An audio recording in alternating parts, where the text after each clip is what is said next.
সব খোলাঘাটাচ্ছে, সব ভেঙে চড়ে আর কি নেওয়ার চেষ্টা করছে।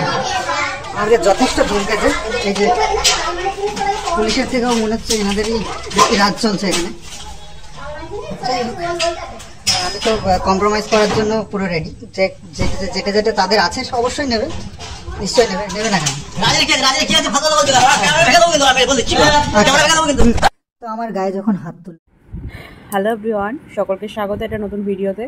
তো আমি ভিডিওতে কিছু কথা বলবো, বেশিক্ষণ না। আমি কয়েকটা ভিডিও আপলোড করছি, কিছু আমি নিজেই বলছি কথা, সেটা শেয়ার করছি, আবার কারো ভিডিও নিয়ে সেটা এডিট করে আমি আমার মতনভাবে শেয়ার করছি। জানি না, সত্যি কথা বলতে প্রথমেই বলছি, কপিরাইটের থেকে মেন সমস্যা হলো স্ট্রাইক না চলে আসে, এটাই একটা আমার সব থেকে টেনশনের ব্যাপার। কিন্তু যে জিনিসগুলো মানে স্ট্রাইক চলে আসলে সত্যি কিছু করার নেই, তবুও আমি ক্ষমা চেয়ে নিচ্ছি তাদের কাছ থেকে। কিন্তু এটা অবশ্যই না বললে পারছি না। মানে আমি তো আগে অনেক ভিডিওগুলো দেখেছি অবশ্যই, কিন্তু ভিডিও দেখেছি অনেক সময় হয়ে যায় না যে অনেক দিন হয়ে গেছে জিনিসটা, যেমন কেমন মানে মনে আছে আদো আবছা যেন ভুলে গেছি, এরকম হয় না? তো সেমনি আমি ভিডিওগুলো দেখেছি, আজকে আবার সন্দীপদার ভিডিওগুলো দেখছি, মানে কিষাণুর বাবার চ্যানেলের ভিডিওগুলো দেখছি। সেই চ্যানেলে ভিডিও দেখতে কয়েকটা ভিডিও চোখের সামনে আসলো, ওগুলো খুলে আবার দেখলাম। দেখার পরে মনে হলো যে তোমাদের সকলের সাথেও শেয়ার করি। অনেকে যারা একটু আদো হয়ে গেছে, যে কি মানে ভুলে গেছে, তাদের জন্য এই ভিডিওগুলো তোমাদের সকলের সাথে আস্তে আস্তে শেয়ার করছি। এটাই বলবো যে একটা মা, আমি তোমাদেরকে কালকের ভিডিওতেই মনে বলেছিলাম যে কি করে কিষাণুর মা জিনিসপত্রগুলো নিয়ে গেল সন্তানকে ছেড়ে। তো সেই জিনিসগুলো আদো আমারও হয়ে গিয়েছিলো। তো ভিডিও দেখতে গিয়ে তো টিনাকে মানে আমার মুখ থেকে নামটা বেরিয়ে হলো, সরি, কিষাণুর মা বললো যে ওই তো পাশের বাড়িতে নিয়ে গেছে। তো তাও বলে না যে ওখানে কিন্তু পুলিশ সমস্ত কিছু রয়েছে, ওখানে কিন্তু বলছে না যে আমি আমার ছেলেকে দেখবো বা একটু কোলে নেবো, সেই সব কিচ্ছু না। মা ভিডিও করে দিচ্ছে, মেয়ে সমস্ত কিছু তল্পিতল্পা গোটাচ্ছে, কাঁথা পর্যন্ত সন্দীপদার কাছে চাইছে যে কাঁথাটা কোথায় গেল, আমার বাড়ি থেকে যে কাঁথাটা দিয়েছিল। মানে অদ্ভুত, মানে আমি ভাবলেই অবাক লাগছে। আর গ্রামের মানুষ, এটা কিন্তু স্বাভাবিক ব্যাপার, যারা গ্রামে থাকে না, তাদের মানে বাড়িতে কোনো ঝগড়াঝাটি হলে লোকজন এমনিই চলে আসে। অনেক মানে ওখানে পুলিশ প্রশাসনের থেকে মেন, কিন্তু সেটা যে কোনো ঝগড়াঝাটিতেই না, মানে মেন যে যারা, সেটা হলো গ্রামের মানুষই নিজেদেরকে পুলিশ আদালত, মানে আইন আদালত মনে করে। এরকম একটা ব্যাপার এখনও পর্যন্ত আছে একটু গ্রামের দিকে। সেখানে তো এটা কৃষ্ণনগরের মতন একটা জায়গা। তো যাই হোক, মানে এতটা মানে বিরক্তিকর লাগছিল না ভিডিওটা দেখতে, মানে কি বলবো, বাচ্চাটার কথা ভেবে খুব খারাপ লাগলো যে মা হয়ে জিনিসপত্র ঠিক নিতে আসলো, কিন্তু দাদু দিদা এমনই ভিডিও করতে ব্যস্ত, জিনিসপত্র নিতে ব্যস্ত, মেয়ে আর মা মিলে কাগজ ফুটানির মতো জিনিসপত্র কীভাবে গুছিয়ে বেড়াচ্ছে।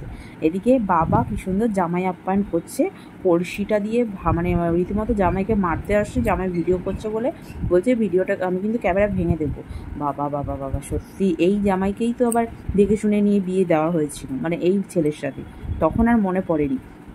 এখন মেয়েকে নিয়ে, যদি এটা কিছু মাস আগের কথা, প্রায় 1 বছরের কাছাকাছি হয়ে গেছে ঘটনাটা, কিন্তু তবুও মানে অদ্ভুত লাগছে না ব্যাপারগুলো। আমার তো মানে ভিডিওটা দেখছি আর মনে হয় চোখের সামনে ভাসছে। মানে আমি তো ভিডিও যেই সময় ভিডিও আপলোড করেছে তখন তো দেখেছি, আজ থেকে 7-8 মাস আগে, কিন্তু এখন আবার মানে জলজান্ত চোখের সামনে দেখে না মানে অদ্ভুত লাগছে। এই মনে সত্যি কথা বলছি, কিষাণুর মা, নিজে জন্মদাত্রী মা, মানে মা নামে কলঙ্ক, একেবারে কলঙ্ক। জানি না কিষাণু আদৌ গিয়ে থাকতে পারবে কিনা, মা যদি পেয়েও যায় কাস্টাডি আইন আদালত করে, আইনের সাহায্য নিয়ে, কিন্তু কিষাণু কীভাবে থাকবে জানি না। তো বাচ্চাদের অনেকে আবার কমেন্ট করছে, তো বাচ্চাটার কিষাণুর খাবার দাবার দয়া করে আমাদেরকে দেখাবেন না দাদা, আমাদের খুব কষ্ট লাগে, কত কিছু। যাই হোক, কিষাণুর বাবাকে আমি এটা কথাই বলতে পারি, মানে সন্দীপদাকে, যে যতটা পারবে একটু কোল্ড ড্রিঙ্কস থেকে শুরু করে, একটু নিজেও জানে সন্দীপদা যদিও, কিন্তু বাচ্চা কাছে একটু মানে সবসময় তো ঘরে এরকম খায় না, মাঝে মধ্যে একটু খাওয়ানো ঠিক আছে, একেবারে যে না খাওয়ালো, মানে একেবারে না খাওয়ানো থেকে মাঝে মধ্যে একটু না দিলে না বাচ্চা কাছে হয়ে যায়। কিন্তু সবসময় চেষ্টা করবে যে বাচ্চাকে বাইরের জিনিস, ঘরে যাই খাক, ডাল ভাত খাক তাই ভালো, কিন্তু বাইরের জিনিস যতটা পারবে একটু এড়িয়ে চলবে। কারণ যেখানে বাবা মা তোমার মানে একটু বয়স হয়ে গেছে, মাঝে মধ্যে অসুস্থ হতেই পারে, বয়স হয়ে গেলে সেটা তো স্বাভাবিক ব্যাপার, তাতে তোমার ওপর সমস্তটাই, তো তোমাকে তো সমস্ত কিছু দেখে শুনেই রাখতে হবে না, তুমিই মা তুমিই বাবা। তো সন্দীপদার উদ্দেশ্যে এটাই বলতে চাই যে বাচ্চাটাকে একটু খেয়াল রাখবে, এটা দেখে যে বাইরের জিনিসটা থেকে যতটা এড়িয়ে চলা যায়। ফলের পরিমাণটা একটু বেশি রাখবে, একটু জলটা ঠিকমতো খাওয়াবে, আর একটু বাচ্চাদের যে ওআরএসগুলো কিনতে পাওয়া যায় সেগুলো খাওয়ানোর চেষ্টা করবে সবসময়ের জন্য। ডাক্তারের দোকানে গিয়ে বললেই দিয়ে দেবে, এটাই বলার আমার তরফ থেকে। আর আমি এটাই বলতে চাই, সত্যি কথা আমি একজন মা হয়েই বলতে চাই, ওই মায়ের কাছে যেন আমাদের কিষাণু কিছুতেই ফিরে যেতে না পারে। আর কিষাণু ফিরে গেলে হয়তো ভালো মন্দ খেতে পারবে, জিনিস পাবে, মানে সোশ্যাল মাধ্যমের দৌলতে, কিন্তু আলটিমেট ভালোবাসা কতটা পাবে সেটা এখন বোঝা, এটা মানে এইসব ভিডিও দেখে বা এতগুলো মাস বাচ্চাটা, মাস কেন বলবো, বছরই বলবো, বলতে গেলে বছর হয়ে গেল, 1 বছর হয়ে গেল, তো তাতে বোঝা যাচ্ছে যে মায়ের কতটা টান। কারণ কি বাচ্চা একটা বড় হওয়ার অবস্থা, একটা জায়গায় কোথাও রেখে আসা বা তারকে ছেড়ে থাকা, আর দীর্ঘদিন মাসের পর মাস 1 বছর প্রায় হয়ে গেল বাচ্চাকে, দুধের শিশু আবার, যেখানে দুধের শিশু ব্যাপারটা চলে আসছে, সেখানে কি করে মা এদিকে এসে এক ফোঁটা জল মুখে তোলার উপায় নেই, সেখানে মা মন্দা মিটাই 5 বেলার জায়গায় 4 বেলার জায়গায় 10 বেলা খেতে পারলে যেন বাঁচে, এরকম একটা ব্যাপার। তো যাই হোক, আমি ভিডিওটা অনেকটা বড় হয়ে যাচ্ছে, আমি এটাই বলতে চাই আমার ভিডিওর মাধ্যমে, কিষাণুকে একটু দেখে রাখবে, আর এরকম মা থাকার থেকে না থাকাই ভালো, সত্যি কথা। তো জানি না আইনি সাহায্যতে হয়তো কিষাণুর মা হয়তো পেতে পারে, কিন্তু আমি জানি না, আমার তো মনে হয় কিষাণু হয়তো আবার চলেই আসতে পারে ওর বাবার কাছে, বা এরকমও অনেক সময় দেখা গেছে বাচ্চার জন্য বাবা মাকে এক হতে হয়েছে, কিন্তু জানি না এ কী করবে।